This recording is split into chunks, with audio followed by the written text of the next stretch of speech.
Hello, everybody. Welcome to Let's Talk Football. My name is John Halpin, alongside Chris Palmer. Chris Palmer, how you doing today, my brother? Doing good, man. Championship weekend is here. Divisional round is over. 2 games, 4 teams. Who was going to And Vegas? and then there were four. Oh man, this is going to be such a great weekend for the conference championship weekend. But before we get into that, let's go with our divisional round recap because there were some exciting games this past week. And let's dive right in to the Houston Texans and the Baltimore Ravens. Ravens coming out on top 34-10. It was 10-10 at half, and then Lamar was like, I'll take it from here. Well, yeah, that was kind of what we called in the beginning that there was going to be a little bit of rust coming from the Ravens out the jump. But then inexperience showed in Houston. That's just what it was. But Houston should be going with their heads held high. They have such a bright future ahead of them. Such a young team, so much cap space, and so many well-timed draft picks. All signs show for a bunch of promise in Houston. 100%. And Texans fans, don't get discouraged because, like Palmer says, and I 100% agree with him, the future is bright in Houston. There's so many things to look forward to, and CJ Stroud is such a breath of fresh air. And D'Amico Ryans, man, like they have such a great team. Don't get discouraged with this loss because the future is bright in Houston. So, amazing. And so, I mean, as bright as the future is in Houston, it's also extremely bright in Green Bay. Despite losing to the 49ers on Saturday, 24-21, the Green Bay Packers look like a hell of a team, man. They look like a complete team, and looks like Jordan Love has showed up and says, I am here. Yeah, 100%. As of right now, I would consider Houston and Green Bay to be in the exact same position as where they at this point in time. They both found their franchise receiver and franchise quarterback in the same season. They are both missing one or two pieces on their respective sides, both offensively and defensively.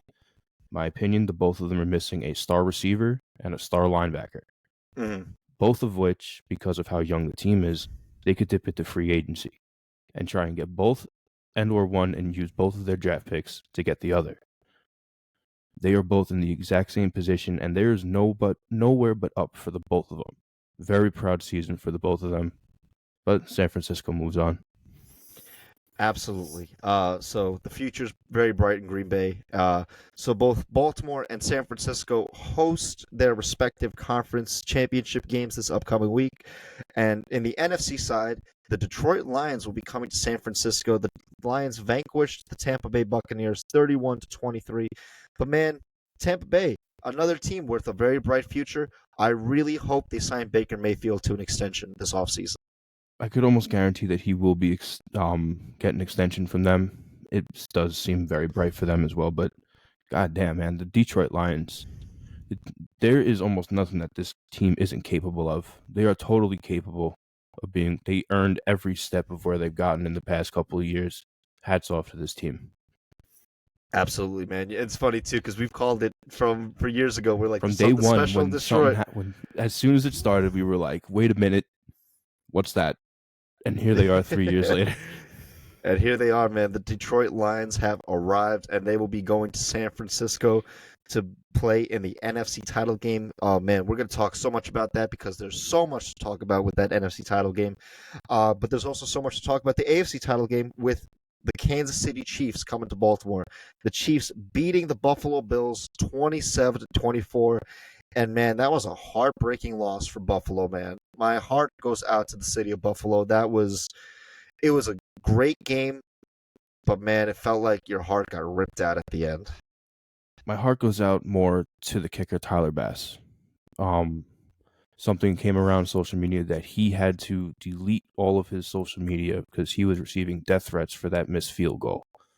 And now I understand it was a very gut-wrenching loss. Hard to shank a very makeable field goal kick. It ain't that bad. It ain't that serious. That's just insanity. I'm sorry for him.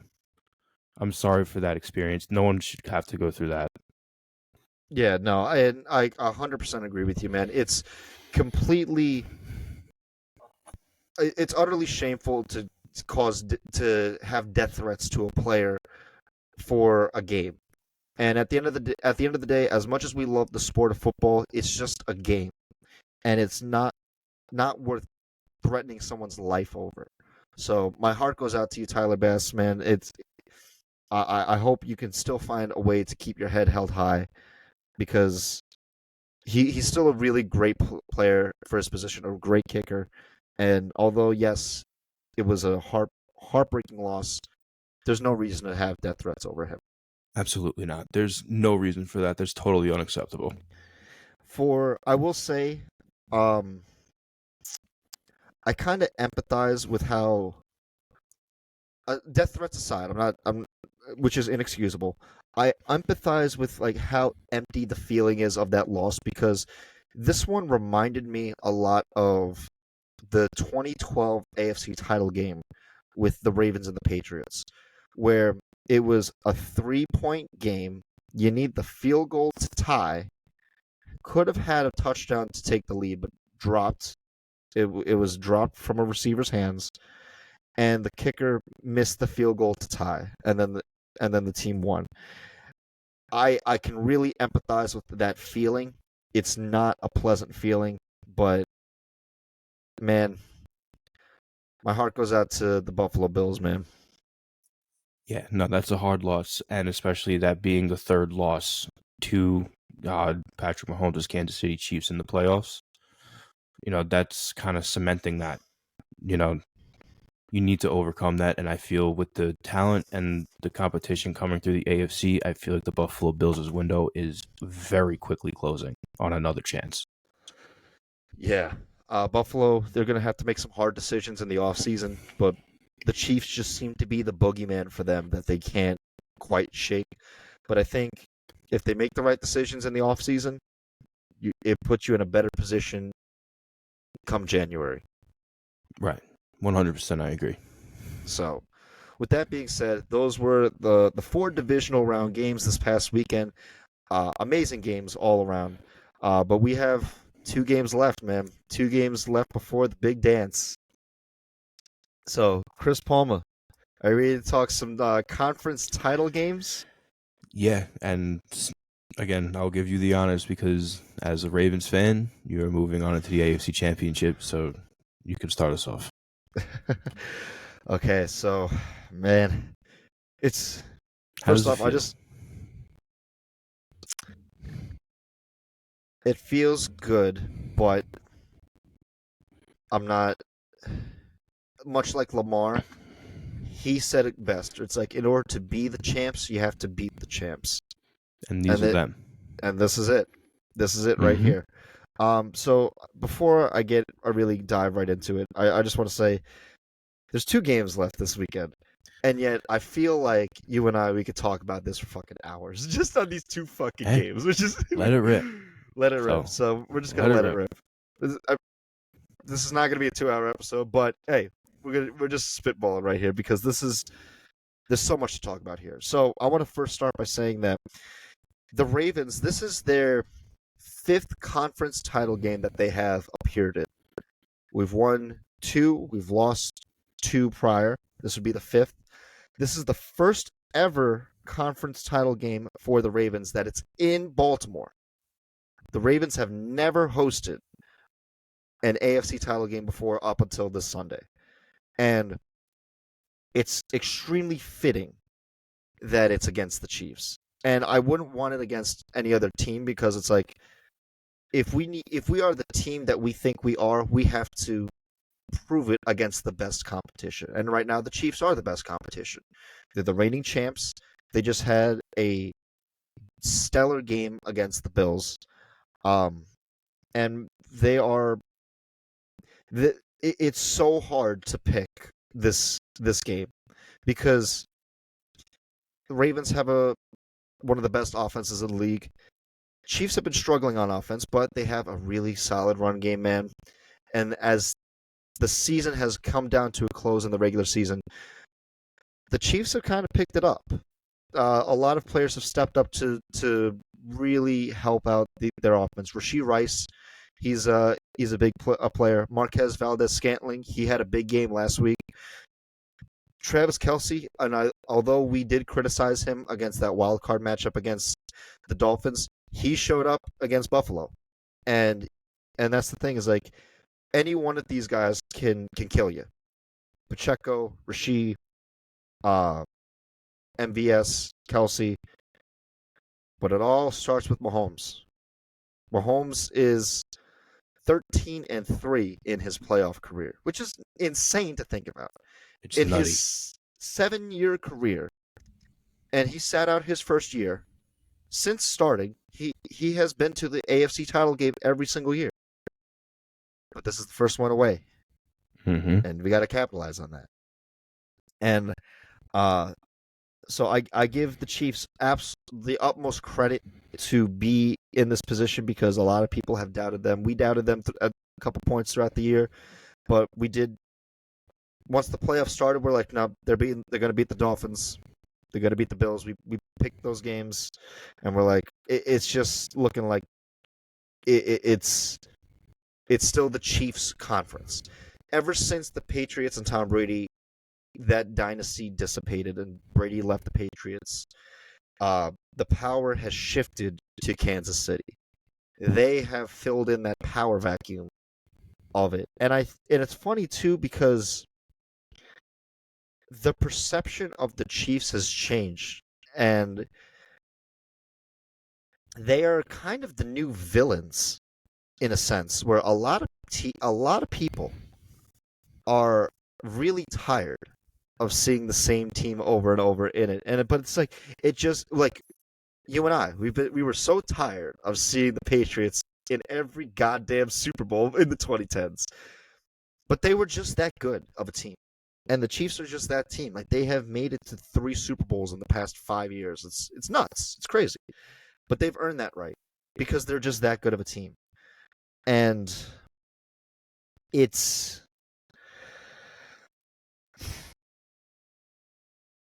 Ravens have the number 1 defense. They're right there. They have the number 2. They have Patrick Mahomes, 2-time MVP. Lamar Jackson, about to be a 2-time MVP. It's John Harbaugh against Andy Reid. Great matchups. Great coaching matchups. 2 of the best coaches in the league. And I want to flip it to the Ravens now. They kind of got the monkey off the back last week against Houston. It was all about like, can Lamar do it in the playoffs? Can Lamar do it in the playoffs? And it sucks because as a Ravens fan, it's like I know he can do it, but it sucks when it's like you choose the worst day to have your worst game because then you got to wait a whole nother year to do it again. And that's the thing for me as a Ravens fan, where it's like I always knew Lamar could be stellar in the playoffs, but it never quite reached that point. He always had like it was always like his worst game, like that Tennessee game that haunted like myself and Lamar and all Ravens fans. Like, oh man, that was horrible. But then the following year, you went to Tennessee and you beat Tennessee. It's like, okay, you got the win, and then lost to Buffalo, and it just he was 1-3. This against Houston in the first half, it was 10-10 come halftime. And I'll be honest, I was sweating bullets.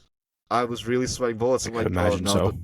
don't tell me this is gonna happen again, man. Don't tell me this is gonna happen. I was laser focused in on that game, man. But the second half rolled, and Lamar said, "No, we're gonna win this. We're gonna win this."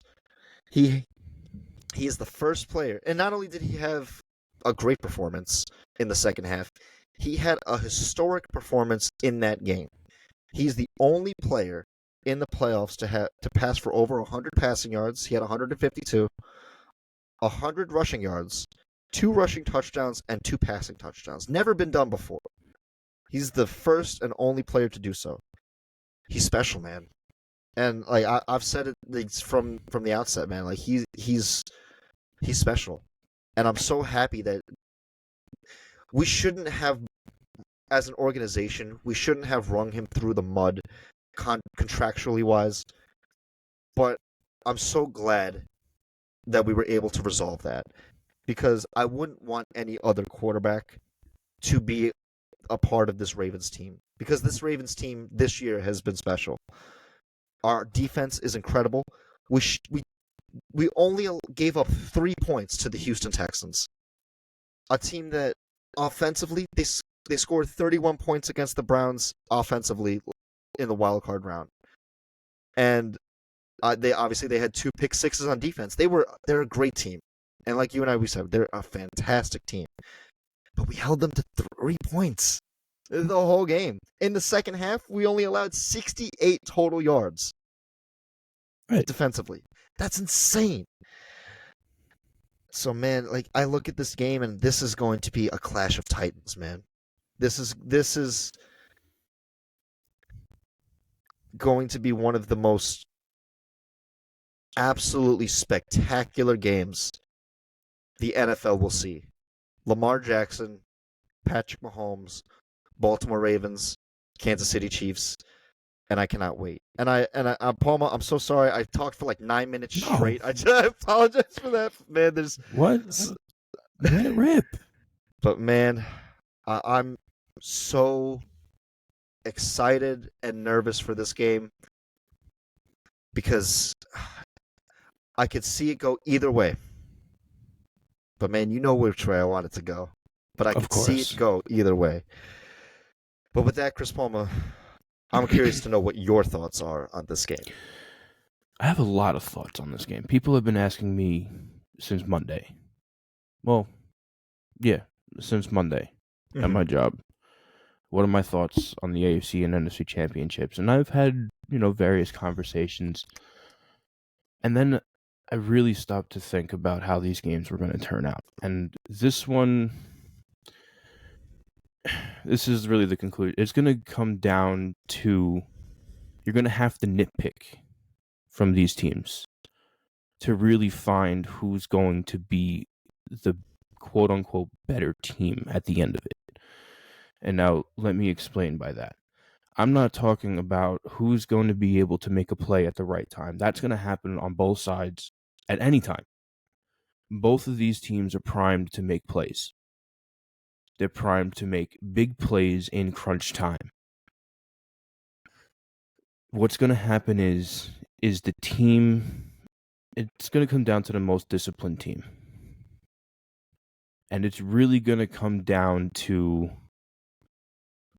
who can, like I'm talking about really nitpicking now, like who can settle a hard count the best?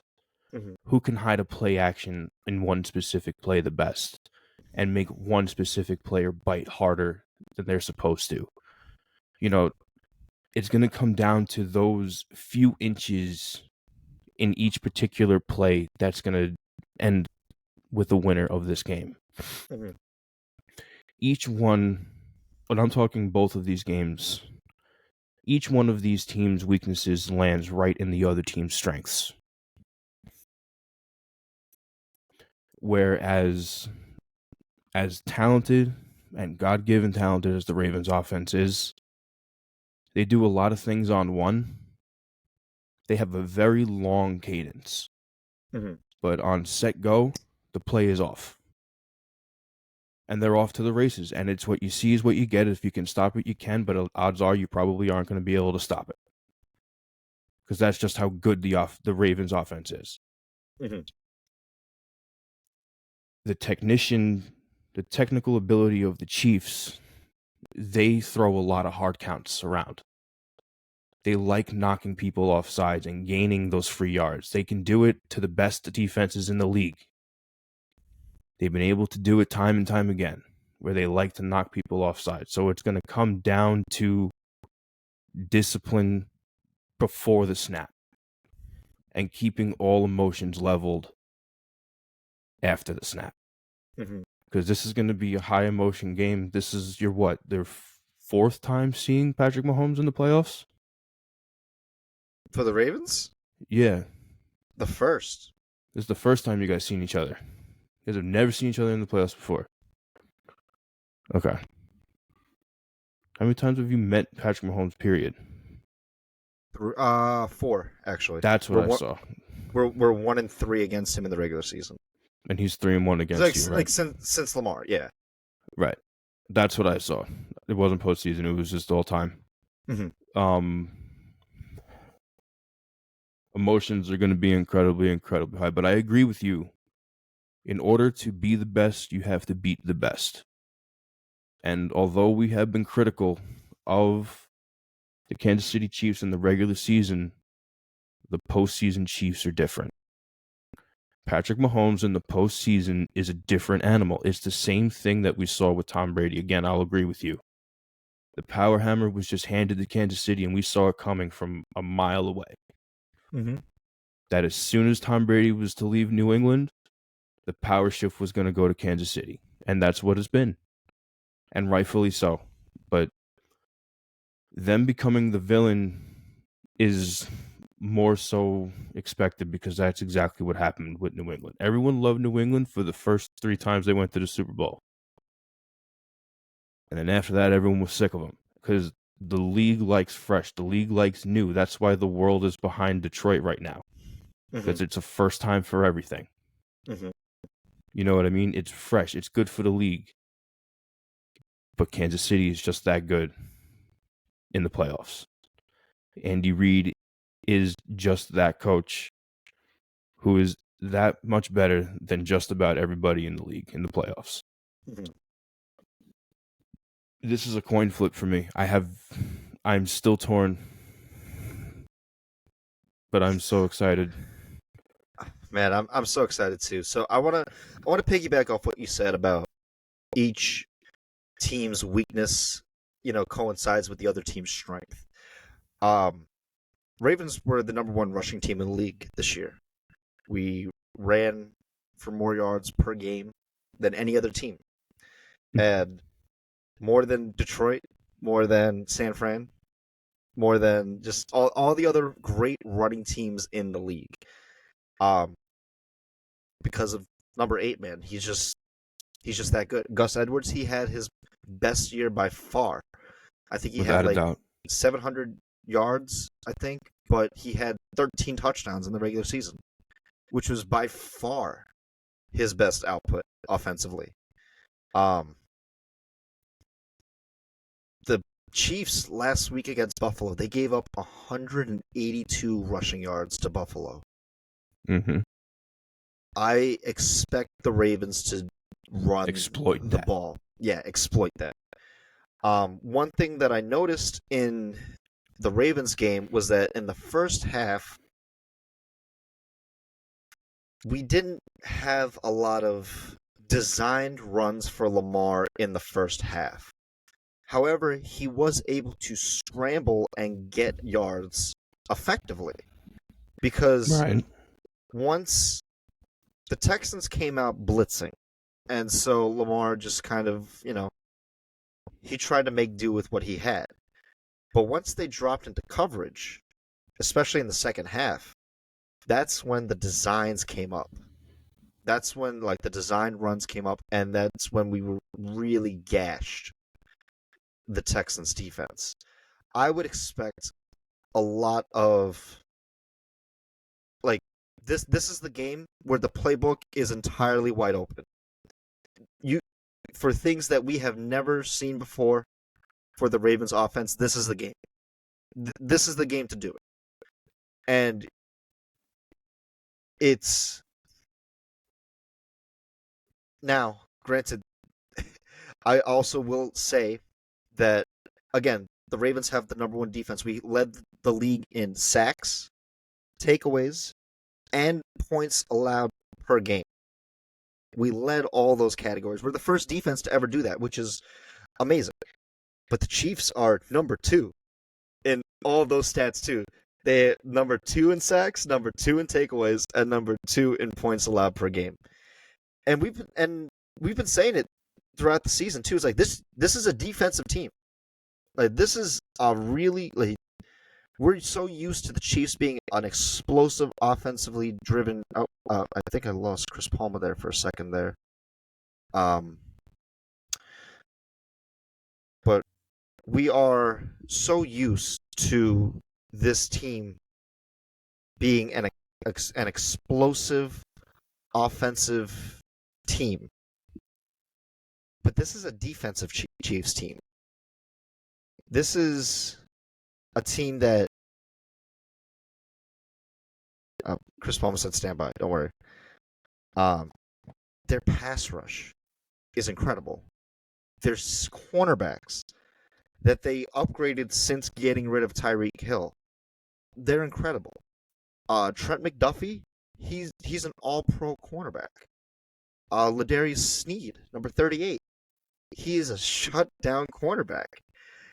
These guys know exactly what, and they pair up extremely well against OBJ and Zay Flowers. They're going to really make their life hell on the field. But I'm also excited for the individual matchups between Chris Jones and Tyler Linderbaum, George Karlaftis against Ronnie Stanley, and Morgan Moses too. There's a lot of great individual matchups, and this is also going to be the return of Marlon Humphrey and Mark Andrews.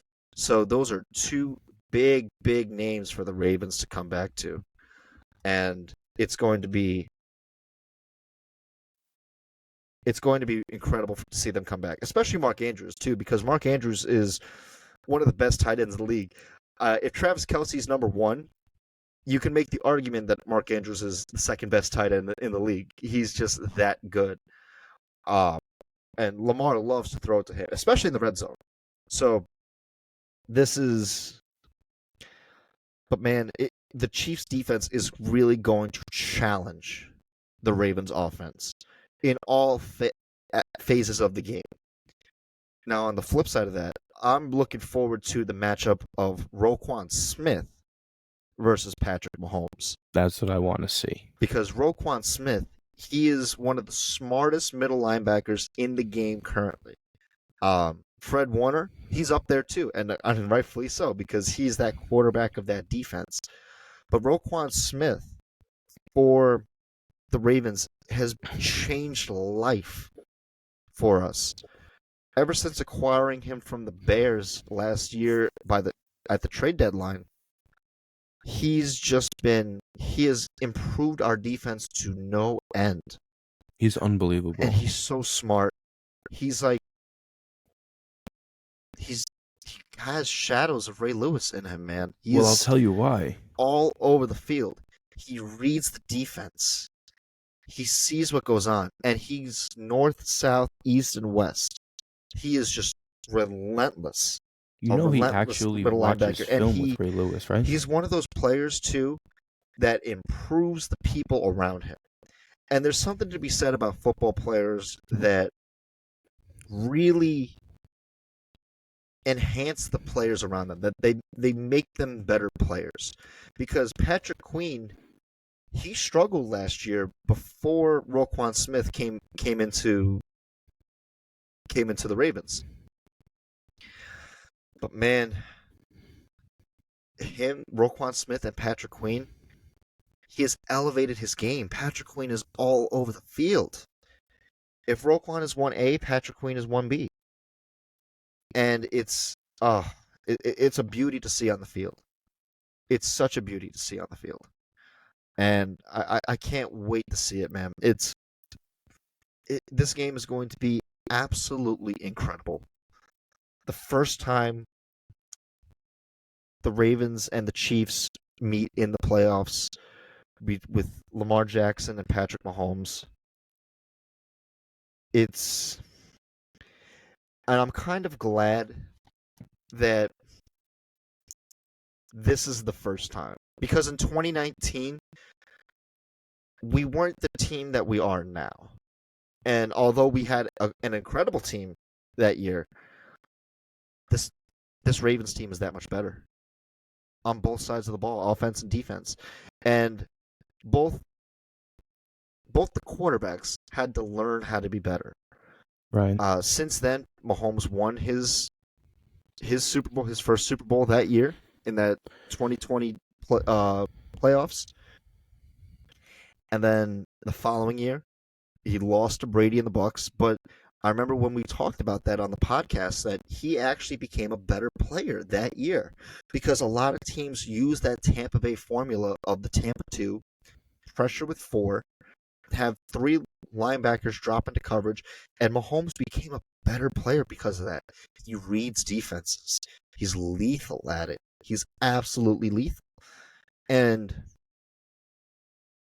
both of these guys are in their prime, playmakers, extend plays, and it's just an incredible matchup for both sides of the ball. And I can't wait for this game, man. It's going to be historic. It's going to be legendary. It's going to be. It has that magnitude of a historic game between 2 historic players, 2 historic franchises. All the marbles, all the chips are down, and what more could you ask for? And yes, of course, I'm excited. I'm exhilarated that we're here, but I'm also nervous, man, because this game is going to be between 4 quarters. It's going to be between just from the start of the game to the last second of the game. It's going to be 4 quarters. And I think the weather might play a factor into it as well. As of now, it should be raining in Baltimore come Sunday. Nothing too heavy, but it's going to make for slick conditions. And when the ball is slick and you're playing on like a turf grass field hybrid, it's turnovers are bound to happen. And although the Chiefs, it seemed like they didn't have any turnovers last week against Buffalo, but they did. I think it was, who was it? Mecole Hardman fumbled on the goal line, and it became a turnover for, a touchback for Buffalo. So, turnovers, man. I will say I'm very happy that the Ravens, we did not turn the ball over against the Texans. That was very promising to see. Lamar played a very clean game. No one else really fumbled the ball, but the weather is going to play into it, man. The weather is going to play into this game. The conditions are not going to be optimal, but it's outdoors in Baltimore. It's going to be cold. It's not going to be freezing, but it's going to be cold. If you're here on the East Coast, you know it. You know it has not been a very warm week this week on the East Coast. So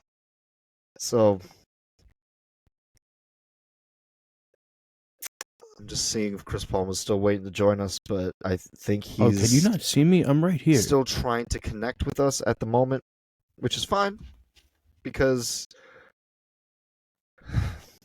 there's just so much to talk to about this game. I mean, granted, I can go on for hours just talking about this game, man, and what it means. But I want to get back to the quarterbacks between Lamar and Mahomes because I think both of them needed to go through adversity to become the players they are today. And there's something to be said about that, not only in the game of football, but also in life, too. You need to overcome some adversity to become a better version, the best version of yourself. And for Lamar, he struggled in the playoffs. Like his first year, we hosted a game against the Chargers. I remember that game. Wasn't even close. Lamar pressed a lot and just couldn't get it done. Chris Palma, welcome back, my friend. That was weird. I was sitting in the lobby talking back and forth with you, and then all of a sudden I hear you come in. Oh, we're waiting for Chris Palma to come back. I was like, that was fucking odd, huh? That was fucking weird. So I watched your entire monologue, and I was trying to talk back and forth with you. Oh, so you listened, okay. I watched the entire thing. Oh, amazing. I watched that entire thing, and I was talking back and forth. You were saying great things. I agreed with a lot of it. But I was trying to talk back and forth, and all of a sudden I see you look down at your phone, and you're like, we're still just waiting on Chris Palmer to connect. And I was like, oh, can you not hear me? This Nope. is weird. Technical difficulties, everyone, but Chris Palmer, you are back. Please, see, you heard me on that whole diatribe on the Ravens. Let me get your thoughts, like from whatever you're gonna Oh, say you didn't back, even man. hear my thought. You didn't hear my thoughts. That's so funny too.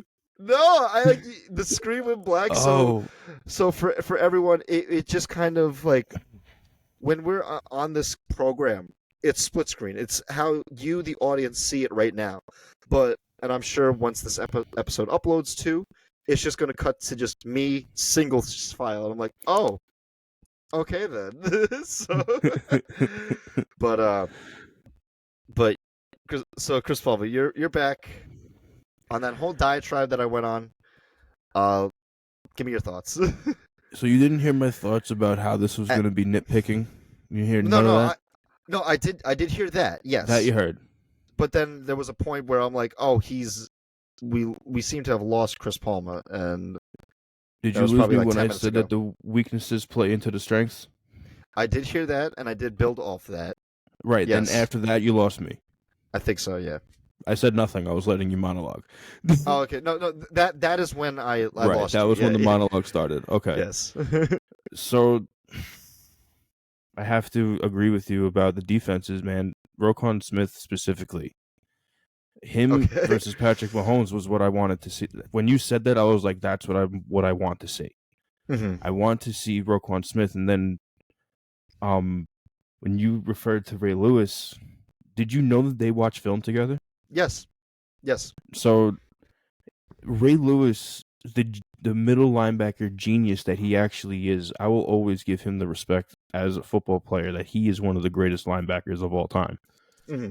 For him to take Patrick Queen and Roquan Smith, who are such young linebackers, and teach them the absolute only way to be a true linebacker, which is communicate to your defense and show them what they can't see because they're either below looking at someone outside or there's a giant other person in front of them. They see things that the rest of the team won't see. So they need to be able to move the defense and reform them and tell them where to go and what to do as leaders Mm-hmm. and linebacker, like as being leader linebackers on the defense. That's what they need to do. They need to be the ones who are able to communicate. When you look back 10, 15 years ago at defenses, everyone was always moving and talking to each other. Now everyone's planted in the dirt. No one's talking to each other, but that's what sets your defense apart. Because you guys communicate but pre-snap. Mm-hmm. And you like to confuse offenses. Mm-hmm. But like you said, Patrick Mahomes is the master at reading defenses. He's the master at it. He's unbelievable at reading defenses. And yeah, last thing I said before you joined was like, there's something to be said about players, and not just in the game of football, but just in life too, overcoming adversity to become the best version of yourself. Like Patrick Mahomes when he was just playing Tampa 2 for his entirety. Yeah, no, I caught that. Again, I watched that entire. I watched your entire model. But no, 100%. You know, he became the best version of himself, and he developed the ability to read defenses, whether they're in your face or hidden. And Lamar seems to have that same gift where he can read, like you said, they can both extend plays and make plays. That's why I feel like it's really going to come down to a play or two. It's going to come down to inches between these two. It really is just a coin flip. Mm-hmm. You know, it's going to be a really bad penalty here that whether it was a good call or a bad call, it's going to come down to it. You know, it's going to come down to it where it's like one slip up of discipline will cost this game. Mm-hmm. You know, anything close, there should be nothing close between these two teams. You know, both of these teams are relatively good at not causing penalties, so you should have a really clean game throughout. You know, to me, it's not necessarily a concern. It's just, again, it's nitpicking when Patrick Mahomes can sell a hard count as well as he can, And again, although the Ravens have a long cadence, on one, the play is off. Mm-hmm. And it's a test to see if you can stop it. And again, majority of the time, you can't stop it based on talent. Again, it showed with Houston, but that's where inexperience shows. And that's where it meets Kansas City right in the middle with a clash. And it's going to be so much fun to watch. I know. And you heard Marlon Humphrey and Mark Andrews coming back for this game, right? Yes, I saw that, and I was going to tell you that Mark Andrews was coming back. Very big, solid pickups. It's going to be cool, especially with Gus Edwards. And then I want to see if you guys utilize Dalvin Cook a little bit this game too. I did too. I mean, I want to see him utilized just a little bit. Yeah, I mean, we did give him some snaps come the Houston game, which was really good to see. I want to see a little bit more. I agree with you. I want to see a little bit more involvement with him in the offense because he's extremely talented, and he's one of my favorite running backs in the league prior to even coming to the Ravens. I know you and we spoke very highly of Dalvin Cook over the years, and it's a shame that the Jets didn't utilize him as much as they could have this season, but it's still great to see him in a Ravens uniform, and I hope we utilize him effectively this upcoming game. Right. So, Chris Palma, I'm sure the folks are fucking tired of me fucking ranting about the goddamn Ravens. They probably want to know who you got. This is, again, these two games have probably been the hardest games to call since we started this, and that's the truth.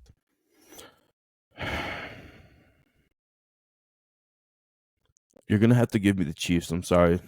I respect it. You know, as much as I want to see the Ravens go forward, it's very hard to go against the team to beat. You know what I mean? As flawed as they were this regular season, they decided to put all those flaws in the back pocket and play as they know how to play in the postseason. It's a different game for them in the postseason. And it just shows true. You know, Patrick Mahomes has fucking 35 touchdowns to 3 interceptions in the postseason. That is unfucking heard of. Actually, no. You actually want to hear the stat? He has 38 touchdowns in his playoff career. The Ravens, in their entire playoff games in their franchise existence, has 37. So he alone has more than the Ravens in their entirety in the playoffs. Right. That's fucking unheard of. So it's hard to vote against that. As much as I would like to see the Ravens bring one home for the AFC North, I don't think this is the year. Oh, man. Do I have to pick this game too? Do I have to? Yeah, you got to pick this game, and you got to try and keep bias out of it. I'm picking the game. This motherfucker put the fucking rings on. I can't. If I'm picking the game, man. I can't believe you actually have rings. Replica rings. But I want to give a shout out to Dennis. And thank you so much, man, because I love it. First time I'm busting it out on the podcast, but man, this is what I want to see out of the Ravens. Because you want to see 2 old rings? I do want to see 2 old rings. I want to see the third, but no, I want to. I have picked the Ravens every single week this year. Riding high with the Ravens. There has never been a game this year, and everyone could check the tape. I have picked the Ravens every single week because every single week I believe that they can win that game that week. Even when, odds are against us. And,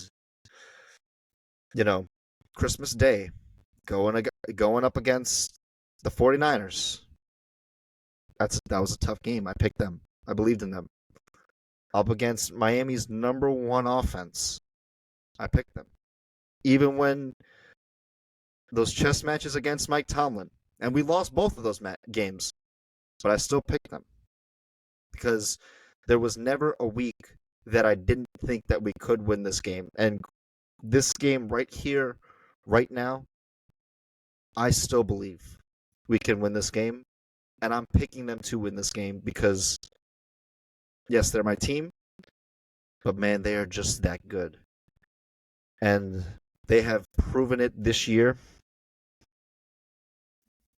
And if there's, like I said in the San Fran episode, if there's ever a time to believe in the Ravens, It's it's now. this week. It's now. 100%.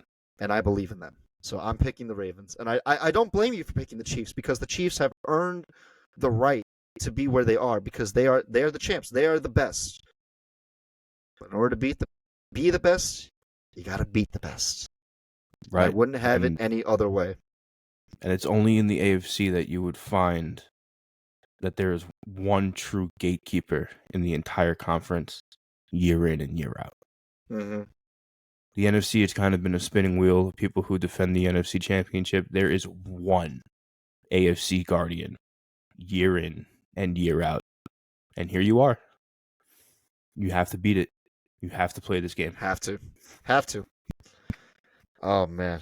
Damn, Chris Paul. My fucking, like, nearly 40 minutes on the goddamn Ravens Chiefs, and it could have been longer. But we had technical difficulties. but that's neither here nor there. Because now we have the NFC title game. Let's talk NFC title game, man. Chris Palmer, I'm tired of hearing my voice. I hate the way I sound. I bet the folks there are probably tired of me talking real quick. I want you to start us off with this. Start us off with this matchup right here, right now, because this is going to be legendary. A legendary matchup. You want to talk competition. You want to talk one of the single most competitive football games we're probably ever going to watch. It is going to be this game. As talented as both the Ravens and the Chiefs are, this game is going to be such competition for 4 quarters straight across the board from everybody. It's really not even funny. When you look, especially at this point in time, the San Francisco 49ers, there's a 50-50 chance that Deebo Samuel plays because of that shoulder injury. He said today that he was feeling better, but he did not practice today. So he's going to see how it goes throughout the rest of the week. But there's a pretty good chance that he won't play. If he plays, great. But if he does play, understand he won't be at 100% off the jump. I have been talking to nauseam about Trent Williams, about how high of a value target he is, how he is a Hall of Fame lineman. He has let up 0 sacks this year. Think about that. It's nuts. Like we have been saying all year, every team is flawed. Flip over to the right side. Last name is kind of hard to pronounce. It begins with a J or something. Hold on. I'll look it up quick. I just had it. About? On what, San Fran's defense? San Francisco. San Fran's offensive line. The right tackle. Hang on. McKivitz. Okay. He has let up 10 sacks this year. Mm-hmm. He has let up 10 sacks as a right tackle this year. Mm-hmm. And now you think about that Detroit Lions defense. First 2 people that come to mind, Aiden Hutchinson and Jack Campbell, sorry.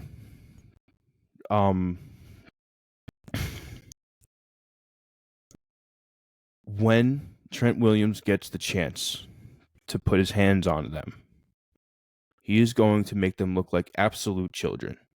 I want that to be known as a fact. Because they are children. That defense is so young and so raw. I think the average age on Detroit's like 23 or 24 years old. They are unbelievably young across the board. Trent Williams is 33 years old. However, Aiden Hutchinson is one of the more mobile pass rushes on the league. He can play both sides of the ball. So you best believe he is going to be lined up on McKivitz all night. So that's taking one person out of the equation for Trent Williams, and it's going to leave him wide open to get home. Go over to Jack Lambert. He's going to be up on the second level. Trent Williams does not usually go up to the second level unless it's going outside and he hits an outside cornerback. The linebacker is usually the man to beat for Christian McCaffrey. And that's going to be an explosion every single time. Jack Campbell versus fucking Christian McCaffrey, I cannot wait to see. I cannot wait to see that. The issue that lies with the Detroit defense is their cornerbacks. And that's been an issue all year. Darius Slay, I believe it is. They have Philly. Oh, who was it that they have? One of their cornerbacks is not doing well at all. He let up 140 yards last game, 120 yards the game before. Cam Sutton? No. It might be. I think it might be Cam Sutton. I think Cam Sutton.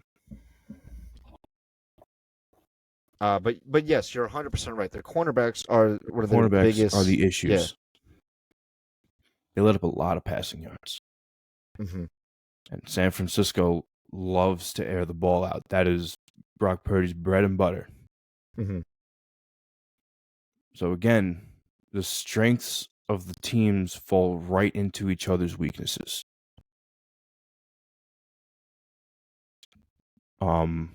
This has been the hardest game to call. In and out, both of these teams are more than capable of beating each other. Mm-hmm. I feel like Detroit is playing for more. They have an entire city behind them. They are playing with a different type of emotion in San Francisco. Mm-hmm. It feels different, if that makes sense. Coming from Detroit, walking into this NFC Championship versus San Francisco hosting yet another NFC Championship. You know what I mean? Mm-hmm. Well, this is San Francisco's third NFC title game appearance in 5 years. Wait, no. Sorry, this is the fourth one because they've been to 3 prior to this. Right. I just want to take it to a historical point real quick. So, for the Detroit Lions, this is the first year that they've won a playoff game in 32 years. 1991. That's older than you and I, which is crazy. Mm-hmm. Nuts. It's like we have not seen the Lions win a playoff game up until this year. Right.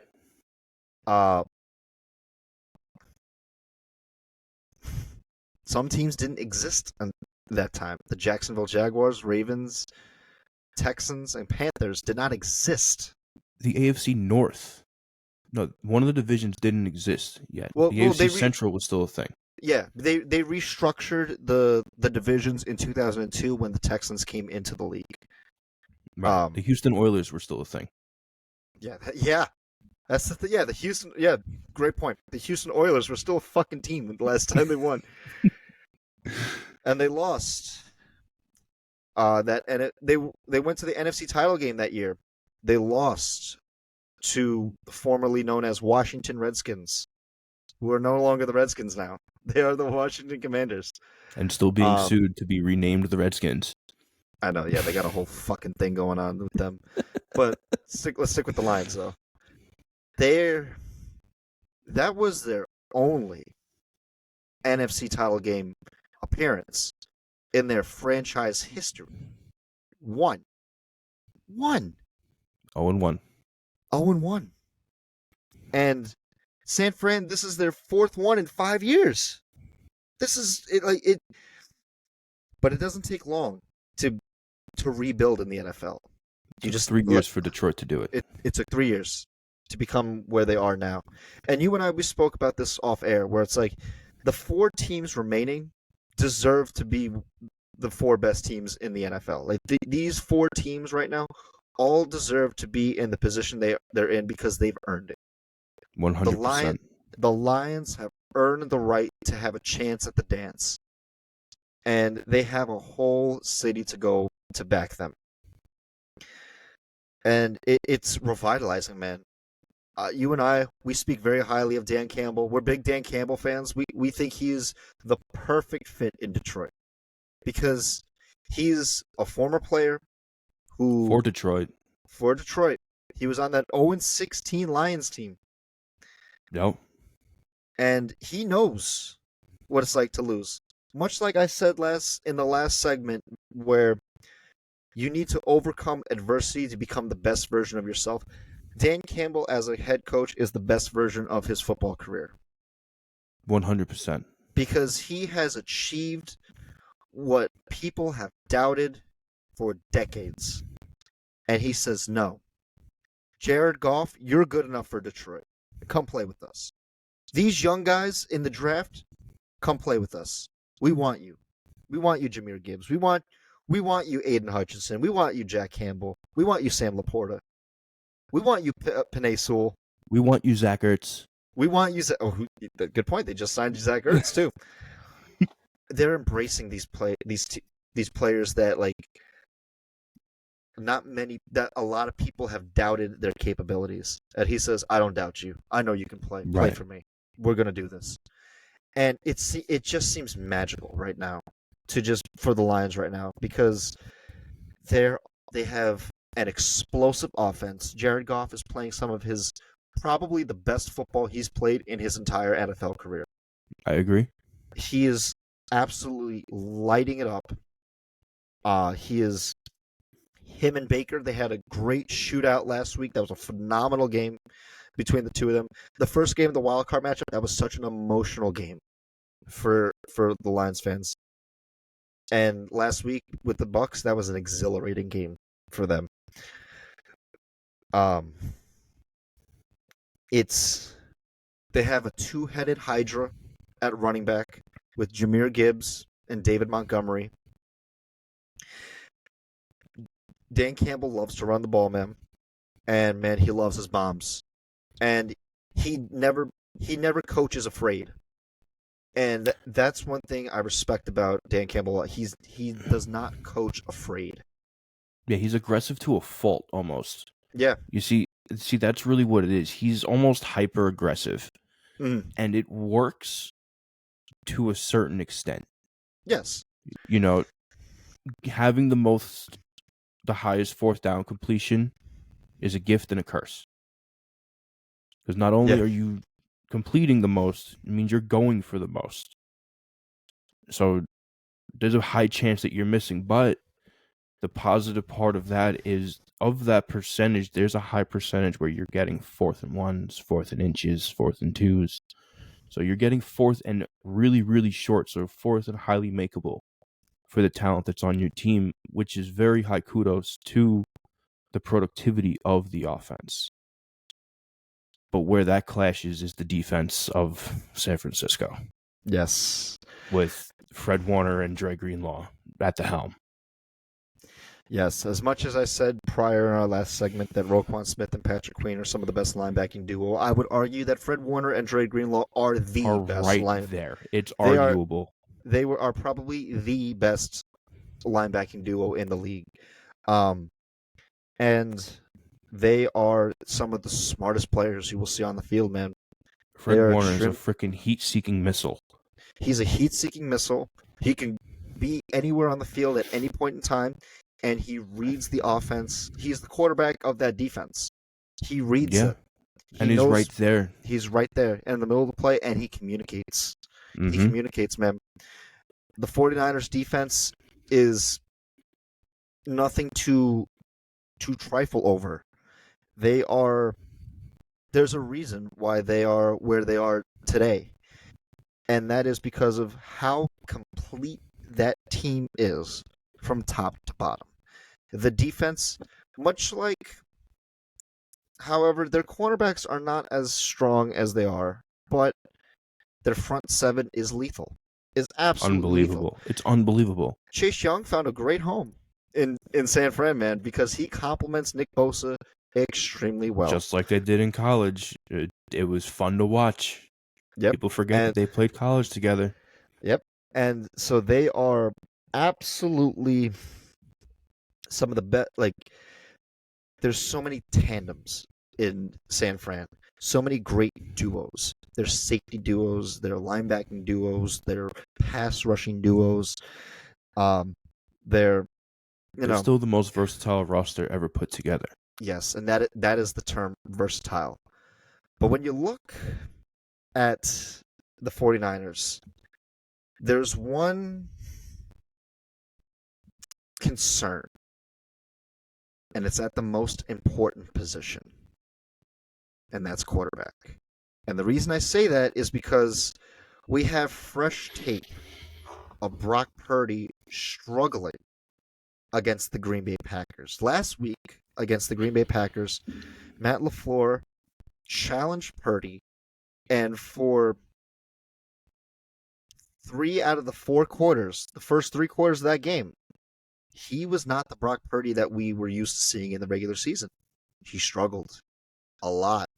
He had a 58 completion percentage that game.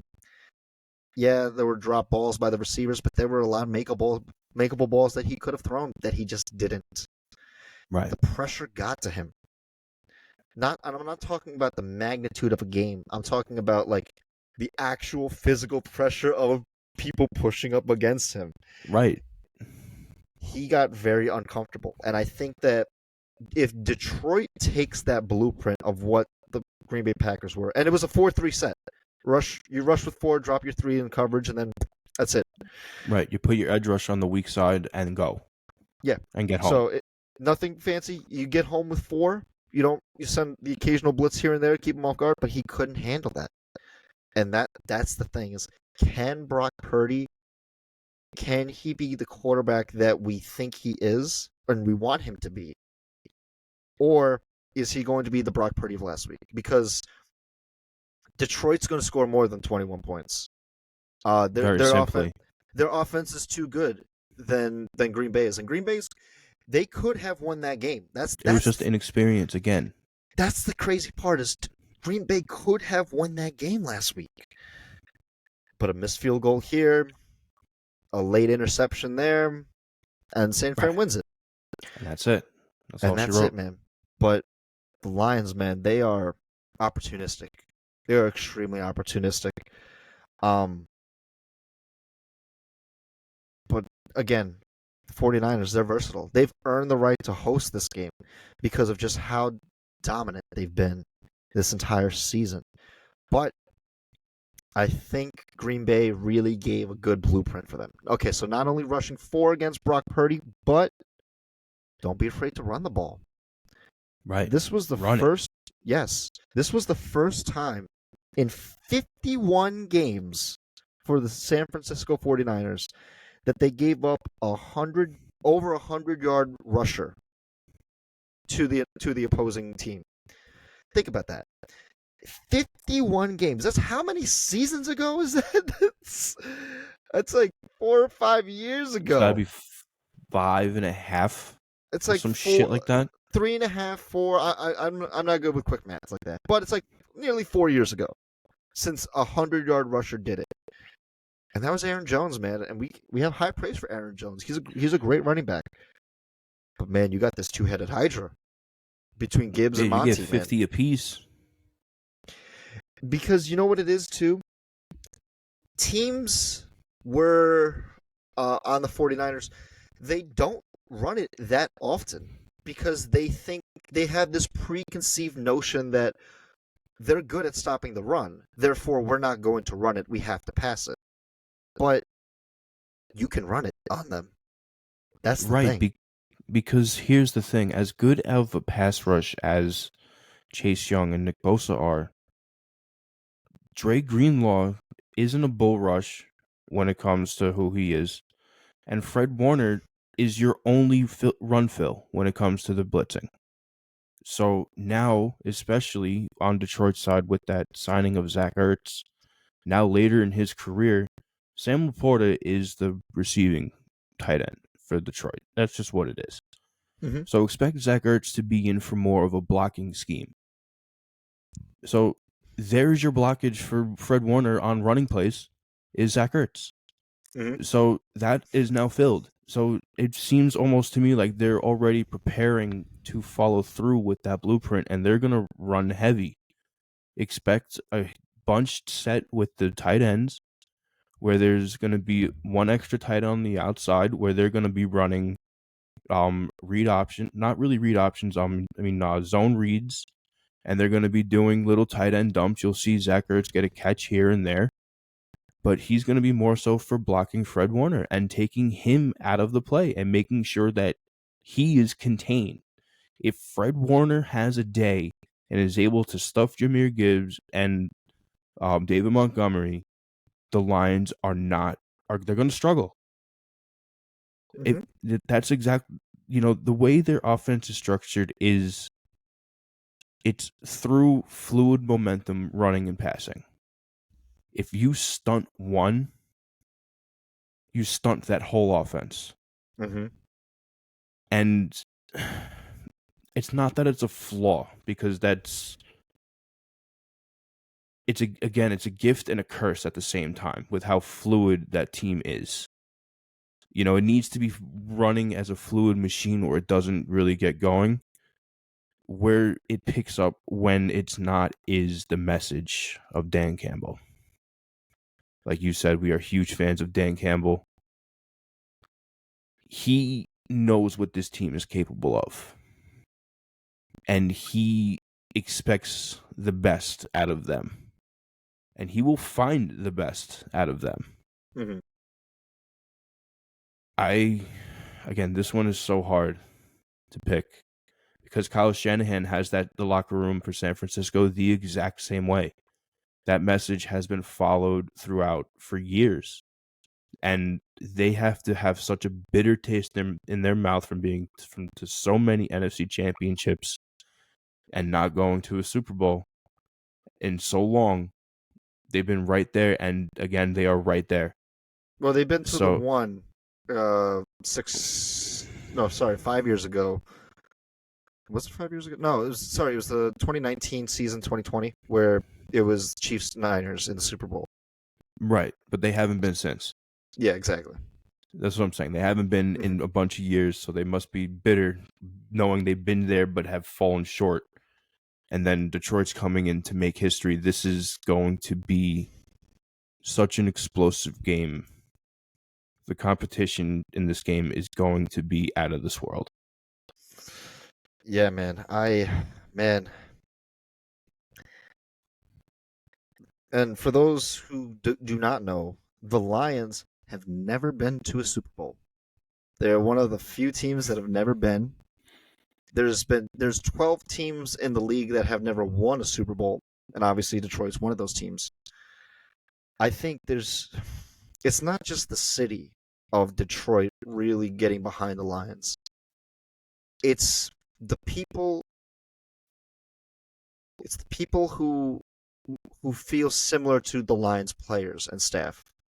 The ones that were doubted, the ones that had to overcome so much to get to where they are. They love an underdog. This is the ultimate underdog. It's a Cinderella story. The Detroit Lions, for most of everyone's existence, has been shit. They've been absolute shit. They were always known as the most snake-bitten team in NFL history. They are one of them, and the Browns are like the Jets. And the Jets. I mean, yeah, there's so many snake-bitten teams out there, but the Lions are one of them, and they can change that this Sunday. They could just. I think maybe not even winning the Super Bowl, but just winning this game against the Niners, against the best team in the NFC, proving that it's like we belong. And we're a team that, for anyone who ever doubted us, we're here. And it's a fantastic story in the NFL. And it's hard, man. It's hard to get to a Super Bowl. It's even harder to win it. Right. and And they had to beat a lot of really good teams to get there. and both for both of these conference games, this matchup did not happen in the regular season. So Right. the Chiefs did not play the Ravens, and the Lions did not play the Niners. Right. And it's fitting that they meet here at the end of the season, where the rubber meets the road, where all the chips are on the table. Both teams totally capable of beating each other. It's going to come down to nitpicking again. It's the more disciplined team wins here. Yeah. It's just the way it goes. It's going to be a fantastic game regardless, man. Chris Palmer, I hate this part. I ask you right here, right now. I hate this part right now. Who you got? Listen.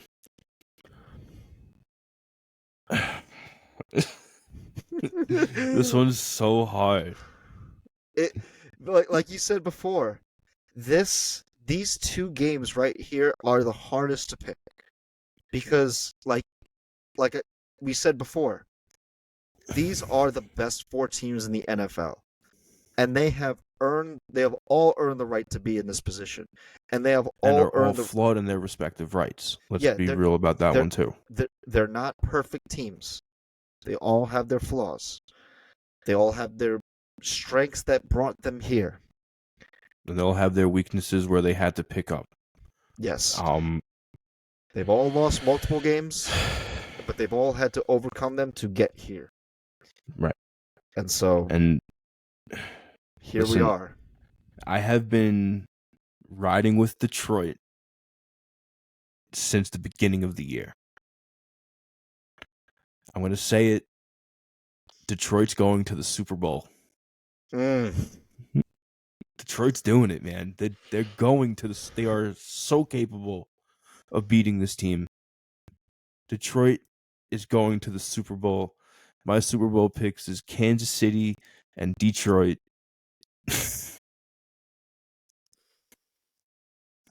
Man, god damn, man. Do I still have to pick this game? God damn. Yeah, you do. You made me pick first. I know. I typically ask you first because it gives me time to kind of think a little bit, but oh man, you know, earlier this year, our Super Bowl picks were both our picks. We had the same pick. Do you remember? Wasn't it Eagles Chiefs? We both picked San Fran KC. Oof. And it's funny too because obviously you picked Kansas City and I picked Baltimore. It's like it could happen. It could just happen. We could be right? Right. But we don't want to be. That's the thing. I don't want to see that. I know. I don't want to see that. When rubber meets the road, it's like we could be right of who we picked. But that would suck. But when it's like we don't want to be right, right? Not right at all. Now, we want to be wrong right now. If it's funny too. If you came to us earlier in the season and said it's like, okay, you're picking the Chiefs and the Niners, right? But the Chiefs are playing the Ravens and the Niners are playing the Lions. It's like wait a minute. You gotta make me choose. It's like, wait a minute. Oh. It's like I can't backtrack that answer. This is hard, man. It's terribly hard.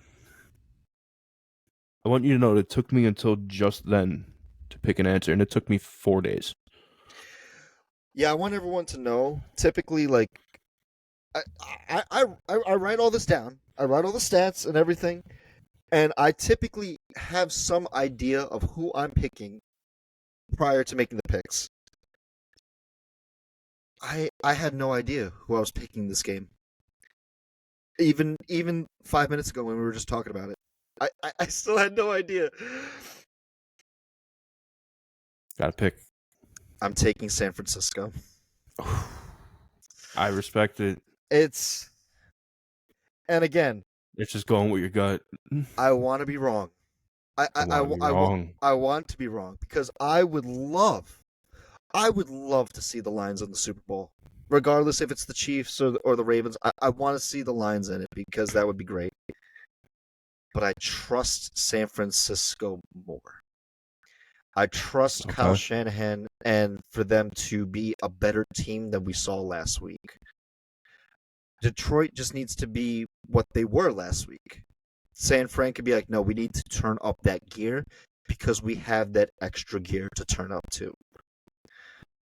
So, yeah, but you still got to be careful. Again, if Debo plays, he won't be 100%. No, and this is just my speculation. I expect him to be a game-time decision, but I still expect him to pad up. I don't expect him, like, he's going to be 50-50 game-time decision, but I still expect him to pad up so that the line, like... So limited time. No, well, so that the Lions still have to prepare in case Debo comes. Yeah. So... and again, if he's injured, please, don't. I know you'd probably want, like, he would want to play, but don't aggravate it, man.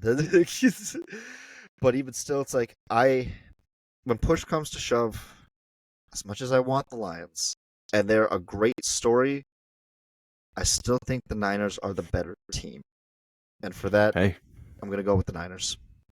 All right, we're split on the Super Bowl. Damn, we're split.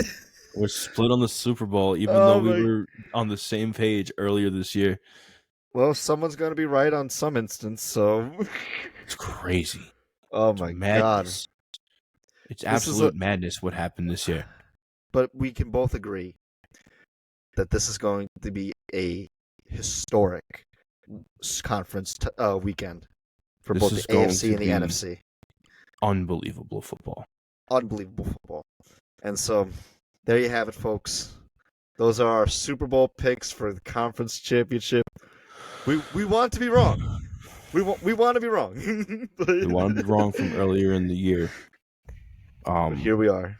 Here we are. So please leave a like, comment, subscribe. Let us know your Super Bowl picks in the comment section. If you are interested in doing an interview, either it be in the off season or next season, feel free to direct message myself and or John, however you see fit. This is gonna be a fun week. I can't wait for it, brother. I can't wait for it. Okay, folks, we will see you next week on Let's Talk Football. Good night. Thanks, guys.